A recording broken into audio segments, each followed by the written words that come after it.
Sahana Vavatu, Sahano Bhunaktu, Sahaviryan Karava Vahai, Tejasvinavadhitamastu ma vidvishavahai. Om Shanti Shanti Shanti. Om. Good. Welcome back to the weekly webcast of my Bhagavad Gita class. Last week we just began Chapter 3, Karma Yoga. So we will continue today at the beginning. Towards the beginning of Chapter 3, we begin each class with some recitation, and you can listen to me and read the translation, glance at the translation, and then repeat after me. Lokesmin dvivit. Oh, should back up to that, right? Yes. Shri Bhagavanu Vacha, Shri Bhagavanu Vacha, Lokesmin dvivida nishta, Lokesmin dvivida nishta, Pura prokta mayanagha, Pura prokta mayanagha, Jnana yogena sankhyanam, Jnana yogena sankhyanam, Karma yogena yoginam, Karma yogena yoginam, Na karma nama narambhan, Na karma nama narambhan, Naishkarmyam purushoshnute, Naishkarmyam purushoshnute, Nacha sanyasanadheva, Nacha sanyasanadheva,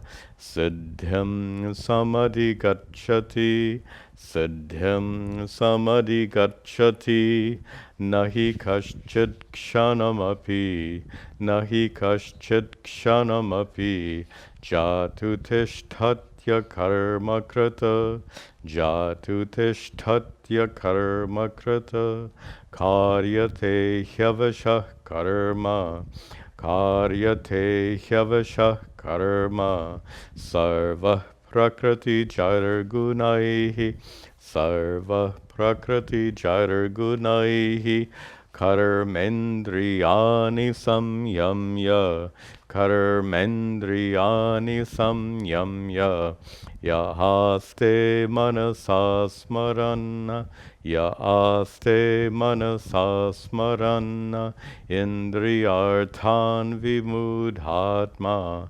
Indriyarthan vimudhatma, Mityachara sahuchyate, Mityachara sahuchyate, Yastvindriyani manasa, Yastvindriyani manasa, Niyam yarabhatirjuna, Niyam yarabhatirjuna, Karmendriyai karma yogam, Karmendriyai karma yogam, Asakta savishishyate, Asakta savishishyate, Niyatam kuru karmatvam, Niyatam kuru karmatvam, Karma jayo hya karmanaha, Karma jayo hya karmanaha,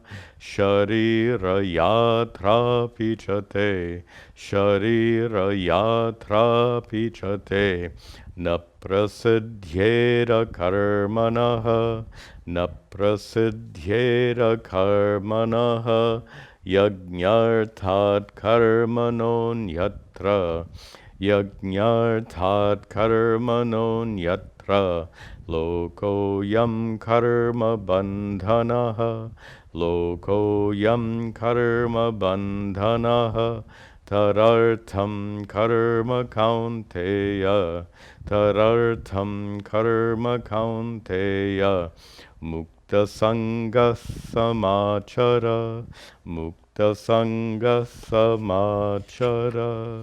Good. We'll stop there and pick up the thread. We need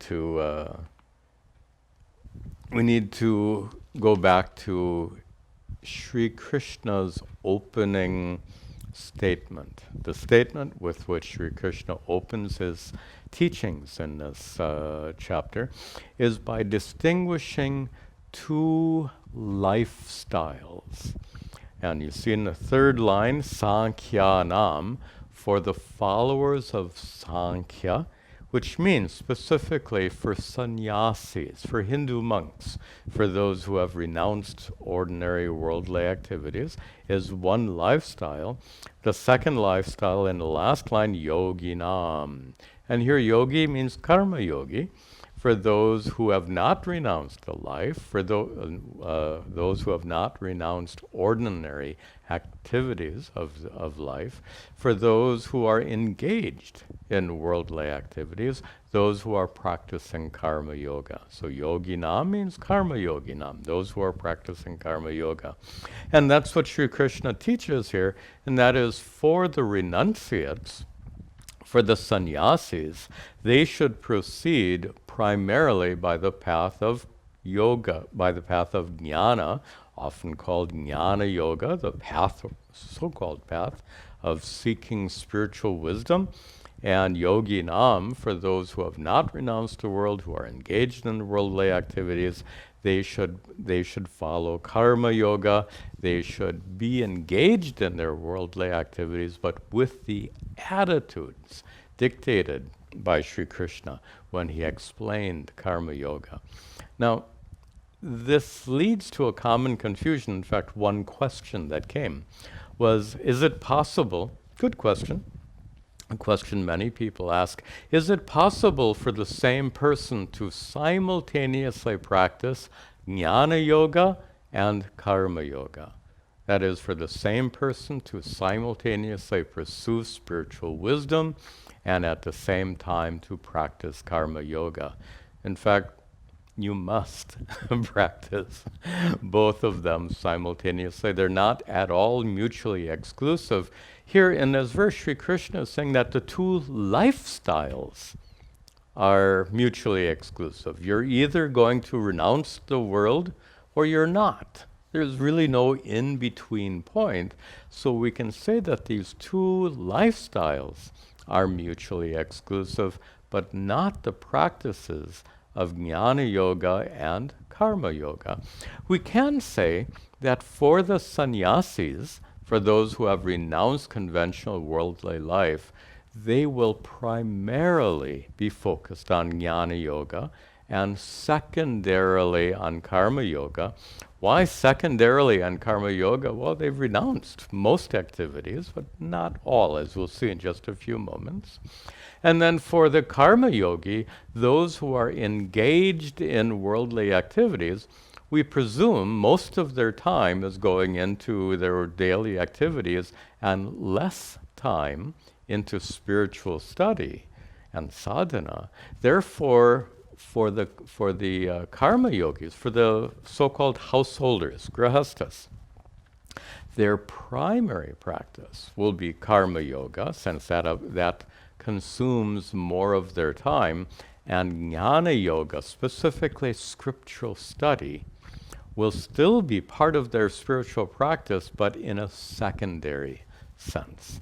And here we need to remember that karma yoga, for the karma yogis, for the grahastas, for those who have not renounced worldly life, karma yoga gives them the opportunity to live a life of full-time sadhana. I don't think I've made this point properly before. I like to make it. It's because it's an important point.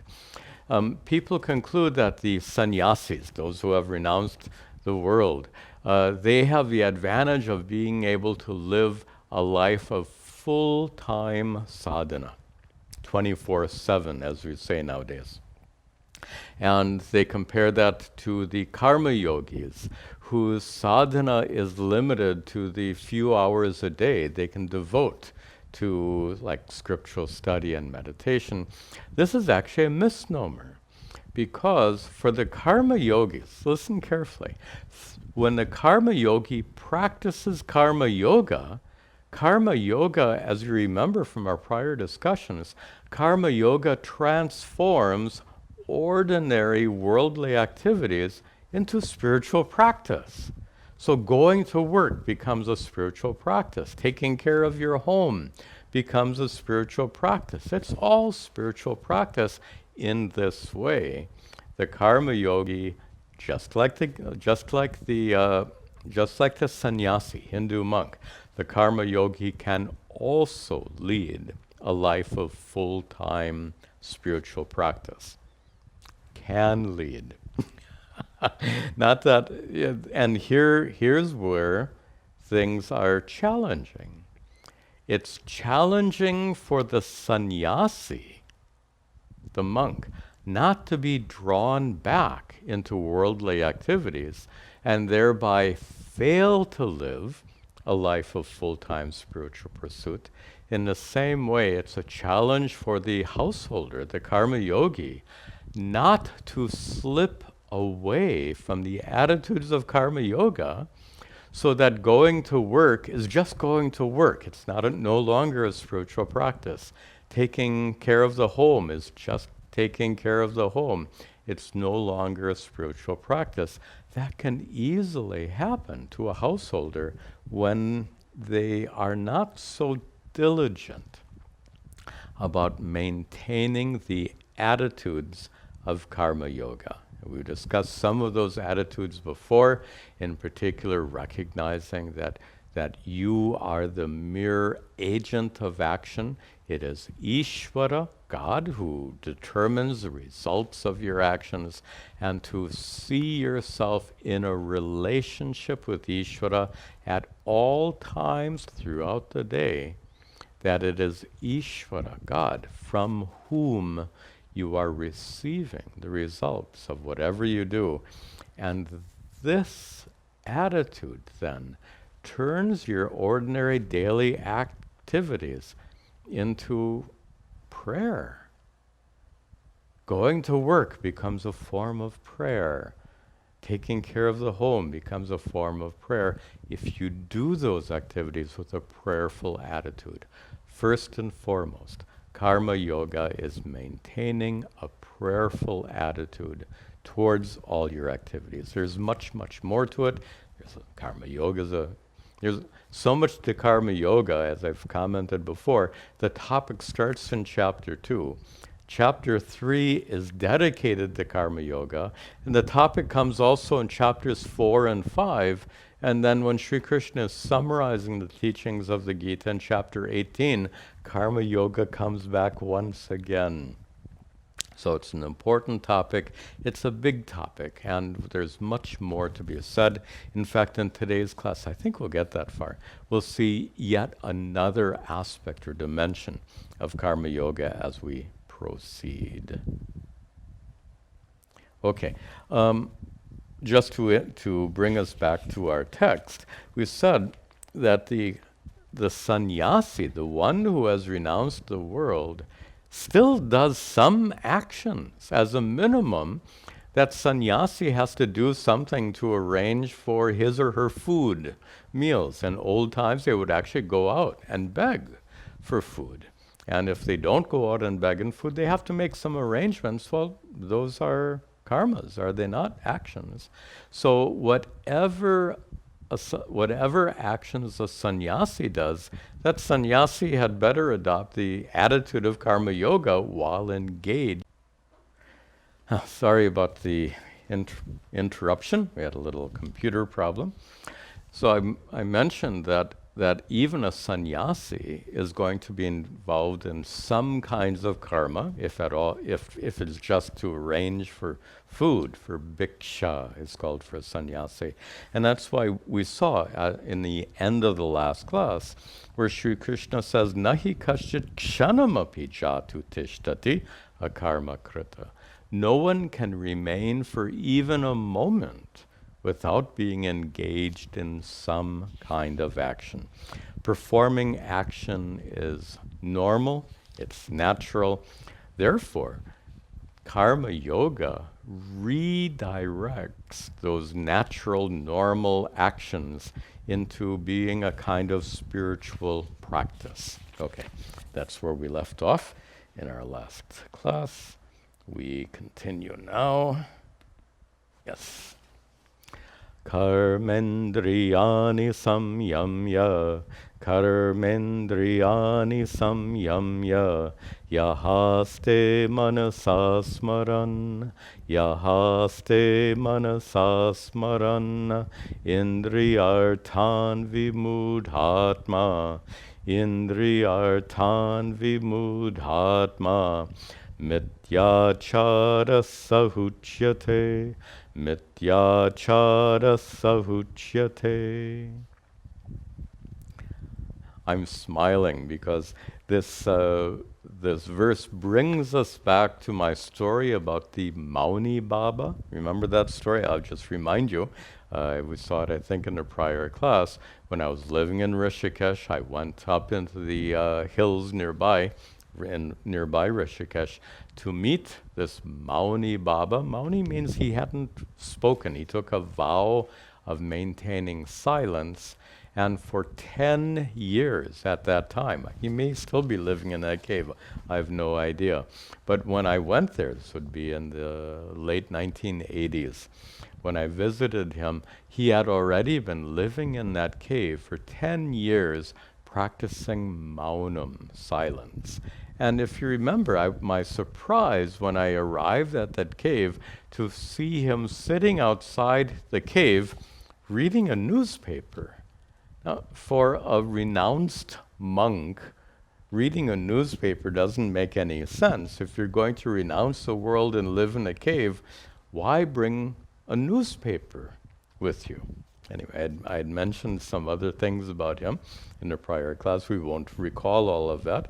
But that kind of monk, is the one being referred to in this verse. Look at this. He says in the, Sri Krishna says, karma indriyani samyamya. Yaha, in the next line, yaha, one who, samyamya, controls, karma indriya means the organs of action, walking, talking, and speech is a karmendriya. So this Mauni Baba was restraining his hands and feet by not being engaged in worldly activities, living in that cave. He was controlling his organ of speech by taking a vow of silence. So samyamya, controlling his organs of actions. Yaha aste. Yaha, one who, aste, sits, one who remains, manasa, with his mind, smaran, remembering, thinking about, indriyarthan, objects of the senses.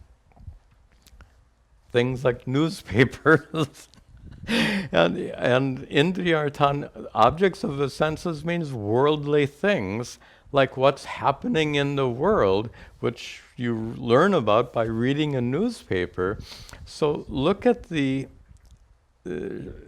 Sri Krishna is going to use a harsh word in just a moment. He calls it hypocrisy.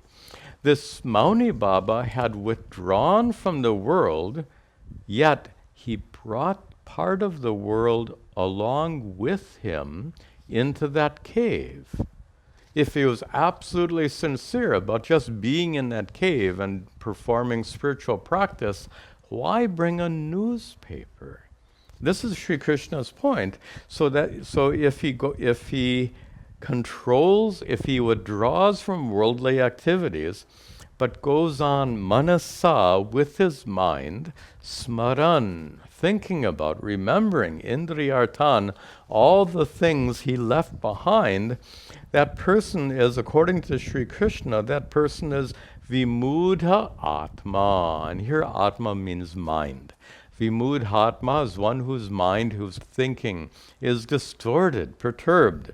Vimudha, deluded.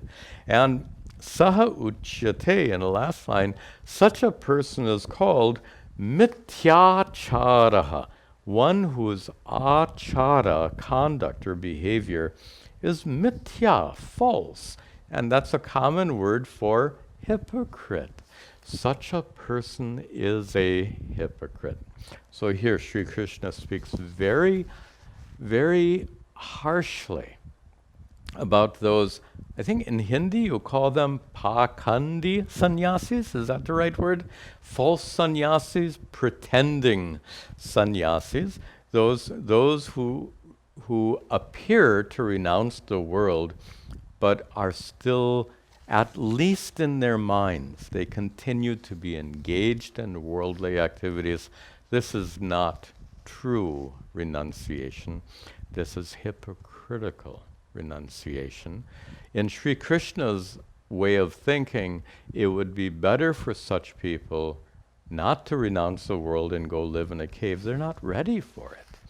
It would be better for them to remain engaged in worldly activities so that they can practice karma yoga. Okay.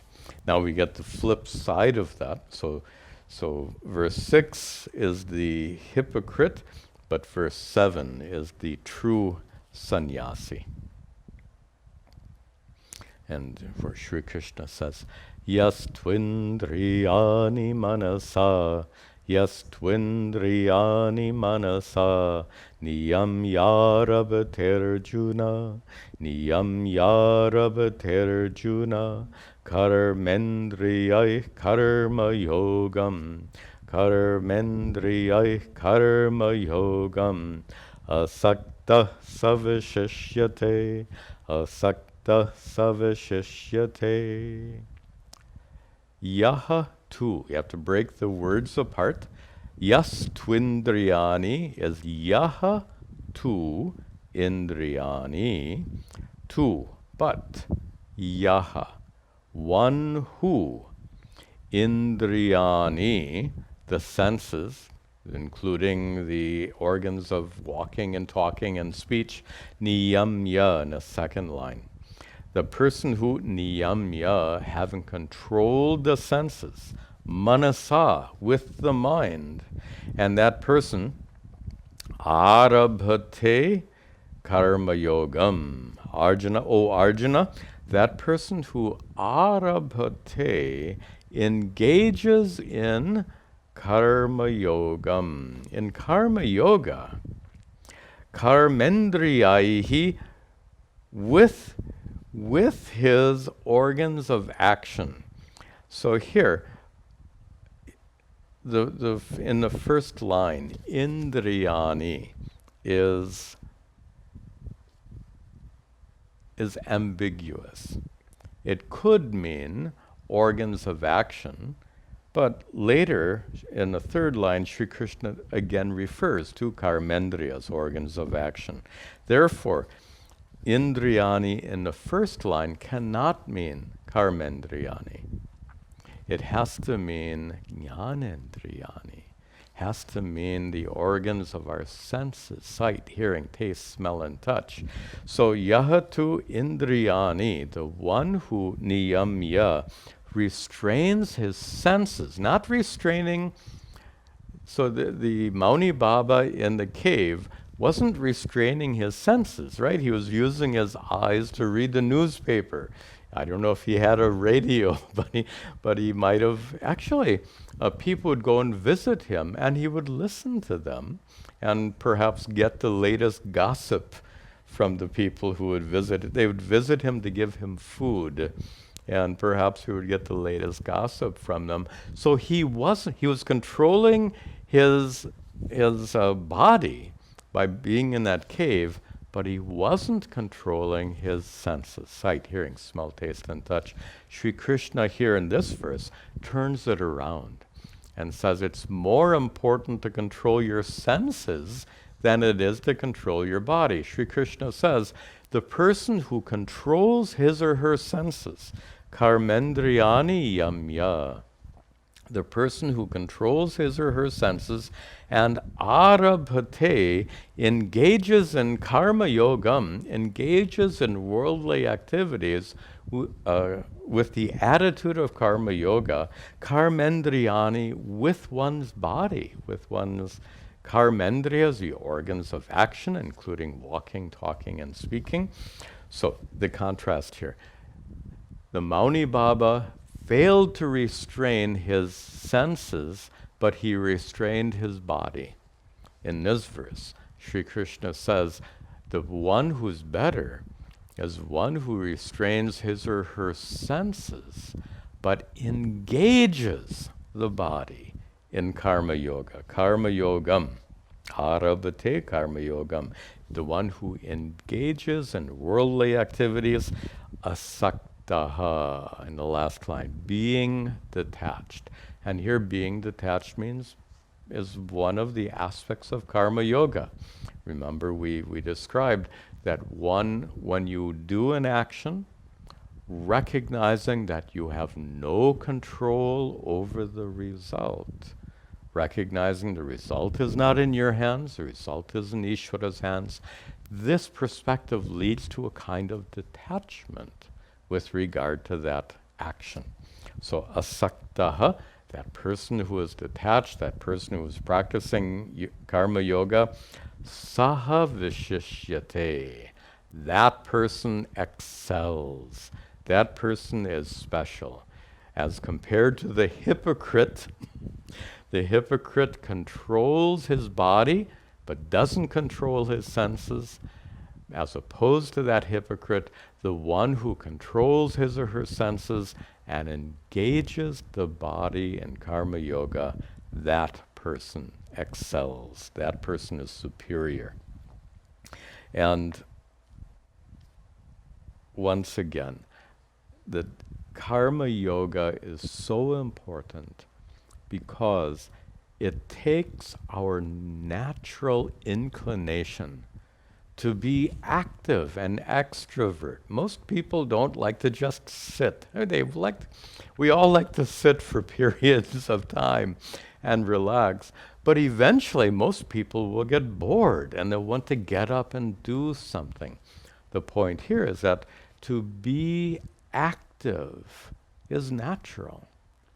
Karma yoga is a method of redirecting that natural tendency for being active and to redirect it in such a way that all of your actions contribute to your spiritual growth. All of your actions become a form of sadhana, spiritual practice. That is the essence of karma yoga. And then Sri Krishna concludes this part of the chapter by saying, Niyatam kuru karmatvam, Niyatam kuru karmatvam, karma jayo hya karmanaha, karma jayo hya karmanaha, sharira yatra pichate, sharira yatra pichate, na prasiddhyera karmanaha, na prasiddhyera karmanaha. So Sri Krishna addresses Arjuna. Tvam, you Arjuna, kuru, you must perform niyatam karma. You must perform those karmas which are niyatam, which are determined for you, which are appropriate to you, those karmas which you have to do, those karmas which are your dharma. So whatever karma you do depends on what your role in what your role in life is. If you have a profession, then your niyatam karma is to go to work and carry out your responsibilities. If you're a homemaker raising children, then your niyatam karma is to stay home and take care of the children properly. If you're like Arjuna, I don't think any of you are professional warriors as Arjuna was, but one who is a warrior like Arjuna, Arjuna's niyatam karma was to stay on that battlefield and fight. So Sri Krishna says here to Arjuna, you must perform whatever is your swadharma. Swadharma means those deeds which are required to be performed by by you for the sake of fulfilling your dharma. That's called niyatam karma, ordained karma. Ordained in the sense of those karmas which are required to be performed for the sake of fulfilling dharma. And Sri Krishna goes on to say, karma jayaha, karma is better. He, indeed, you have to break apart the words, he and akarmanaha, he, indeed, karma jayaha, karma's jayas, it is better than akarmanaha, inaction. Think about our Mauni Baba. Instead of sitting in that cave, perhaps wasting his time? Perhaps. And as I admitted in the last class, we don't know, I don't know, if he was really effective in his sadhana or not, but I presumed, based on my observations, that he was just spending his days remaining in that cave, which to a large extent is wasting his time. That Mauni Baba could be engaged in some worldly activities, and the advantage of those worldly activities is it's practicing karma yoga. He actually deprived himself, the Mauni Baba, deprived himself of the opportunity to perform a really important spiritual practice, the practice of karma yoga. And the point is, through the practice of karma yoga, you become a mature person. You become emotionally mature, especially. You can just imagine someone, think about yourself. You became an emotionally mature person through the activities of your life, and in particular, through interacting with other people. Through interacting with other people, you became an emotionally mature person. Can you imagine if you had no opportunity whatsoever to interact with other people and to be engaged in various worldly activities? Would you achieve the same kind of emotional maturity as you have today? For most people require this interaction with people for the sake of their inner growth. Oh, that reminds me of an interesting anecdote. It's very pertinent. Let me share this with you. In the late 1980s, I was still working as actually mid-1980s. I was still living in California, working as a computer engineer, and I was debating whether or not to attend the 3-year course that was going to be taught by Swami Tadatmananda in Pennsylvania. So he had announced the course, and I was already deeply engaged in Vedantic study. We had a study group. Our study group, we met 3 times a week. That's how intense we were. It was a wonderful group of friends and fellow sadhakas, fellow students. So I was already deeply engaged in these Vedantic studies and was seriously considering attending the 3-year course that Pujya Swamiji would teach beginning in 1987 in Saylorsburg, Pennsylvania. But before committing myself to go there, I met with him beforehand and asked him a number of questions. One of the questions was this. I said, I'll try to paraphrase, Swamiji, I'm very concerned that if I leave the world behind and if I go and live in this ashram, your ashram that you're building now in Pennsylvania, if I leave all my worldly activities behind and I live in this ashram for 3 years, I said to him, I'm afraid I will lose my ability to deal with worldly activities. Having lived for 3 years in the rarefied spiritual environment of your ashram, I will be so blissed out. I didn't use exactly those words, but something like that. I will be so immersed in this blissful environment, in this blissful spiritual environment, that I will lose my ability to relate to others outside of the ashram. I'll lose my ability to function normally in a worldly sense. His answer surprised me. He said, don't worry. He said, don't worry. When you come to the ashram, you will have all the same kinds of personal interactions and challenges and even conflicts in the ashram that you had outside the ashram. He said, he made it very clear that living in an ashram is not like living in some kind of heavenly domain. He said, living in an ashram, it's a microcosm of the world. You can live in the larger world outside. You can live in a small portion of that world inside an ashram. And the point he was making here, and he told us this during our 3-year course, when we were think about that. There were 60 students, and I think about a dozen of his former students who came as staff members. We all moved into the ashram and started living together, working together, studying together, eating together, spending all of our time together.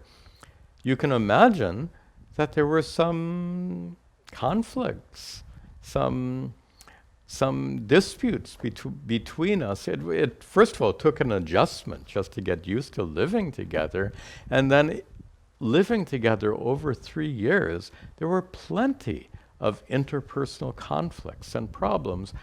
Pujya Swamiji addressed that early in our course, and he used a nice expression. He said, by rubbing up against each other in this ashram environment, your rough edges get softened. There's a nice metaphor that's often given, and that is the rocks in a stream bed. From the water running over those rocks get tumbled in the stream bed, and those rocks bump up against each other in the stream bed, and they become soft and rounded as a result. You may have noticed that if you go to a mountain, on a mountainside the rocks are all jagged and rough. But the rocks you find inside a stream bed are all nicely rounded. And they're rounded because of rubbing up against each other for hundreds and thousands of years. And that rubbing is caused by the constant flow of water.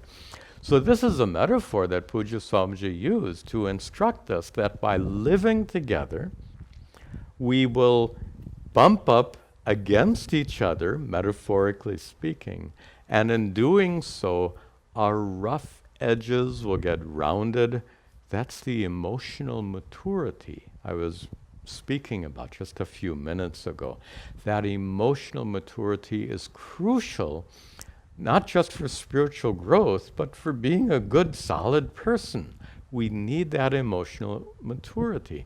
And the point I was making, and I'll conclude now, is that by living in a cave, this Mauni Baba deprived himself of the opportunity to live in the world, to rub up against each other, to have his rough edges softened, and to gain emotional maturity. So there is an advantage, a big advantage, to not living in a cave, but rather remaining engaged in conventional worldly life.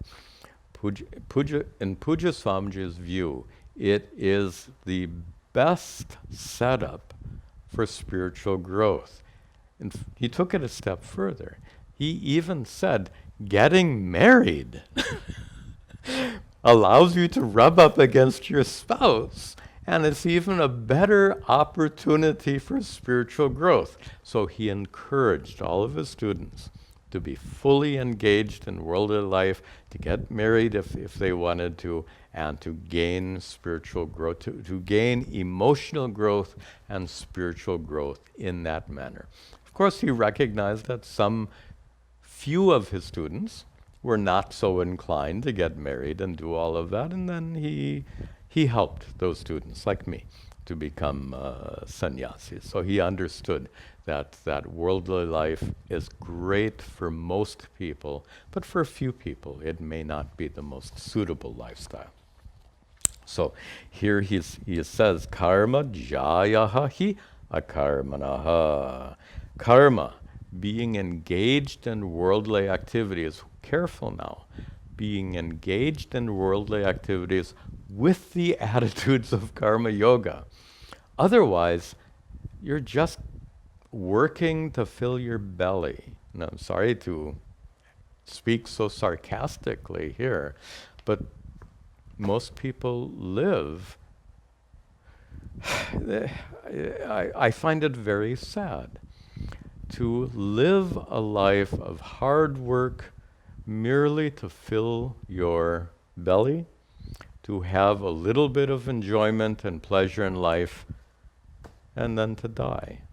To me, to live such a life is such an incredible waste. So here, when Sri Krishna says karma is better, being engaged in worldly life is better than inactivity, better than living in a cave. To be engaged in worldly life, Sri Krishna means with the attitude of karma yoga. To live a life of worldly activity that because of the practice of karma yoga, all that worldly activity becomes a spiritual practice. That, he says, is jayas. That is the best. Then he says, sharira yatra apicha te, apicha te, apicha, and also te, for you, Arjuna, sharira yatra. The yatra literally means pilgrimage, and here it's used kind of metaphorically, the pilgrimage of your body, the lifelong pilgrimage of your body. Why is it a lifelong pilgrimage? Throughout your life, seeking Ishvara, seeking God from Sri Krishna's standpoint. So that sharira yatra, the passage of your life, the pilgrimage of your life, the course of your life, na prasiddhyet, is not possible, akarmanaha, without some kind of action. As a minimum, you have to work to feed yourself. So the point here is, if you're going to working to feed yourself is better than living in a cave, for the reasons we just discussed. But if you're going to work to feed yourself, as a minimum, that work should be a form of sadhana. That work should be karma yoga. Okay. Oh, I made a point here. So for a sannyasi, for a Hindu monk, as I said before, that as a minimum, they have to go for bhiksha. Bhiksha is a word used for alms, for begging food. In the old days, sannyasis would actually go door to door and beg for food. So absolutely, that is karma. That is an action. Now here's the very important point. Suppose that sannyasi fails to have the attitude of karma yoga. Suppose that sannyasi considers it a job to go from door to door and beg. That sannyasi might develop some very unfortunate attitudes towards collecting bhiksha, collecting alms, that sannyasi may hope that they get some very tasty food. In fact, that sannyasi might go and find out some gossip. Even sannyasis, monks, will have gossip. And sometimes the gossip is, where can you go for the best food? How worldly is that? Sannyasis who have this gossip about where to go for the best food, that shows the absence of the attitude of karma yoga. When that sannyasi goes to beg for food, having the attitude of karma yoga, that sannyasi knows that he or she might or might not get food. It depends. At most, they can beg. They can request food. Bhikshan bhavati dehi is a Sanskrit expression that sannyasis used to utter. Bhavati, O mother of the house, bhikshan dehi. Dehi, please give me. Bhikshan, please give me alms. So in olden days, sannyasis would go and stand in front of a house. In fact, there was a rule they had to follow. The rule was, if the cooking fire was still going in that house, you could see the presence or absence of smoke. So the rule was, if there was still a cooking fire burning in that household, the sannyasi was forbidden to go and beg at that home at that time. Why? Because then the mother of the house would feel compelled to put extra food into the cooking pot for the sake of feeding the sannyasi, which was putting an unnecessary burden on her. The idea of begging for food is you take what's left over. And this is really the very strict interpretation of how a sannyasi should beg. The sannyasi should not get the gossip about where to go for the tastiest food, nor should the sannyasi even go when a cooking fire is going. But rather, the sannyasi should go after everyone in the household has already eaten. Then, if there's any food remaining after everyone has eaten, then the sannyasi can go and request that leftover food as alms, recognizing that there may or may not be alms available. This is the attitude of karma yoga, recognizing that whether or not alms are available, this is all in Ishvara's hands. There's karma yoga. That's a prayerful attitude towards action. Okay. So with this verse, Sri Krishna finishes this opening topic and begins a new topic with the next verse. Let's see the verse and then I'll introduce the topic properly. Yajñartad karmanon yatra, yajñartad karmanon yatra, lokoyam karma bandhanaha, lokoyam karma bandhanaha, tarartham karma kaunteya, tarartham karma kaunteya, mukta sangha samachara, mukta sangha samachara. So here Sri Krishna is going to introduce another aspect of karma yoga. We've already discussed several, so I just made mention of looking at Ishvara as the karma paladata, as the giver of the fruits of actions, recognizing you're only in control of your actions, you're not in control of the results. The results come from Ishvara, setting up that prayerful attitude. A more fundamental aspect of karma yoga that we discussed long ago is the fact that no worldly action can possibly bring you lasting contentment and peace. Little bit of contentment, little bit of peace, but we all want lasting contentment and peace. Recognizing that karma, in and of itself, can never culminate. No worldly activity can culminate in perfect peace and contentment. This completely changes your attitude towards karma, to the extent that your goal in life, your motivation in life, is no longer to find what kind of karma will give you the best results, but instead your attitude will be redirected towards spiritual growth. We've talked about these attitudes at great length in prior classes. These are just some of the attitudes that comprise the practice of karma yoga. Karma yoga is not one thing. It's a whole collection of teachings, a whole collection of attitudes, which is why the topic goes on and on and on in the Bhagavad Gita. Now, with verse 9, we come to another aspect of karma yoga. That aspect actually has a name. And let me put the name up on the board, because it's a nice expression that you may or may not have seen. And I'd like to refer to it.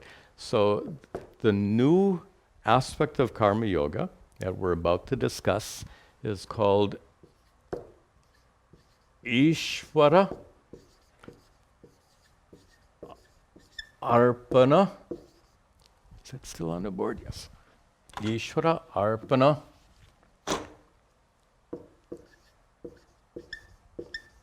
Buddhi.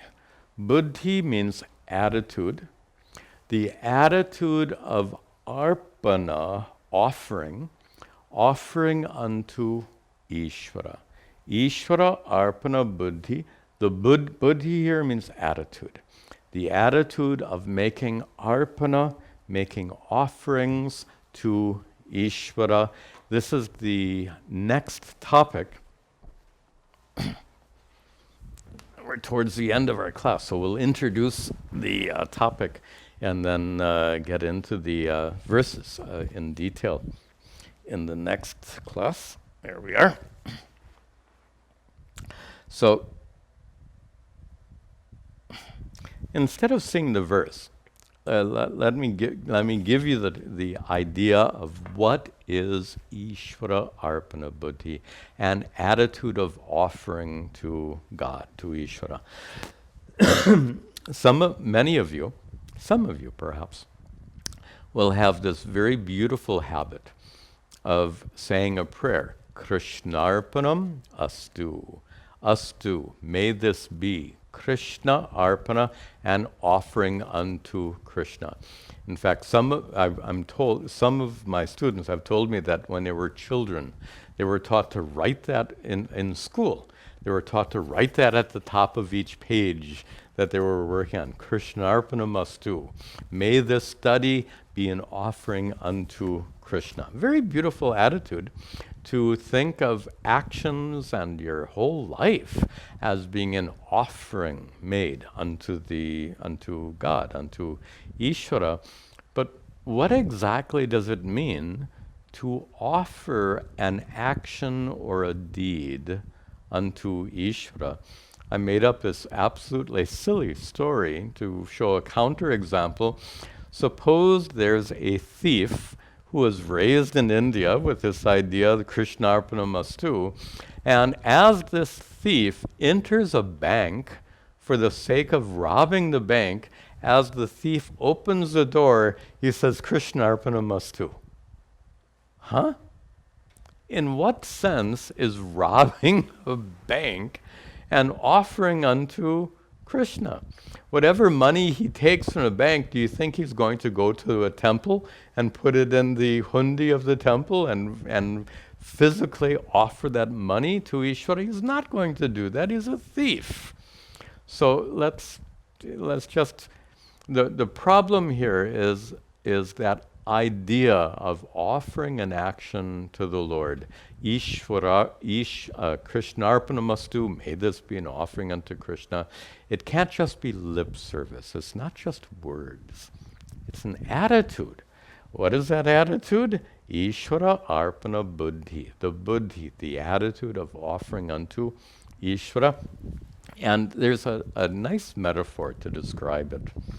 When you were a child, your parents gave you so much. Your parents gave you shelter, your parents gave you clothing, your parents gave you food, your parents gave you education, and perhaps most significantly, your parents gave you love and care. Your parents gave you so much. When you were a child, you couldn't really give much back to your parents. You'd give them your love and affection, I suppose. But as a child, we don't have much capacity to give to others, even to our parents. But now, as a grown adult, if your parents are still alive, what is your attitude now towards your parents? As a child, you depended on your parents so much to give you everything you need. And now, as an adult, if your parents are still alive, your attitude is shifted to completely 180 degrees, as we say. So instead of wanting to get anything from your parents, you want to give to your parents, to give back to your parents. They have given you so much in your childhood.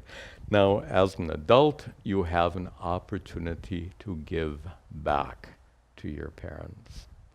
That's a nice model, so to speak, for this Ishvara Arpana Buddhi, for this attitude of offering unto Bhagavan, offering unto Ishvara. Because Ishvara has given us life, Ishvara has given us arms and hands and legs. Ishvara has given us these powerful minds. Amazing. Ishvara gave you your parents. Actually, I'm not sure who gets given to whom. Is a child given to the parents, or is the parents given to the child? According to the doctrine of karma, both are true. So the point is then, is that Ishvara gave you parents to take care of you. Ishvara gave you then through your parents food and shelter and education and everything you needed for your life. In a manner of speaking, Ishvara gives us everything. Every breath we take is a gift of Ishvara. Every time our heart beats, we can understand it as a gift of Ishvara. So here, the point is, if Ishvara has given us so much, and if we are now spiritually more mature, so the comparison is from child to adult. Now the comparison is to being a spiritual child to being spiritually mature. When we're spiritually immature, then we just receive whatever Ishvara gives us. But when we become spiritually mature, like adults, we begin to recognize how much we've been given by Ishvara. And when we recognize that, isn't it natural to want to give back? Just as an adult wants to give back to his or her parents, a spiritually mature person is one who recognizes the incredible blessings we've received in life and wants to give back to Ishvara. Now here things get a little tricky. How? How to give back to Ishvara? You know, it's even tricky with your parents. What to give your parents? If your parents are well settled, if their financial needs are taken care of, it sometimes is hard to know what you can give to your parents. Of course, you give them your love and affection. But in addition to that, what else can you give? Sometimes it's a little challenging. So here, it's even more of a challenge because Ishvara is not like your mother or father. Ishvara is the God of the cosmos. What does the God of the cosmos need? Obviously nothing. So then, what can we give Ishvara in the most meaningful way. We'll conclude this class with this very important observation.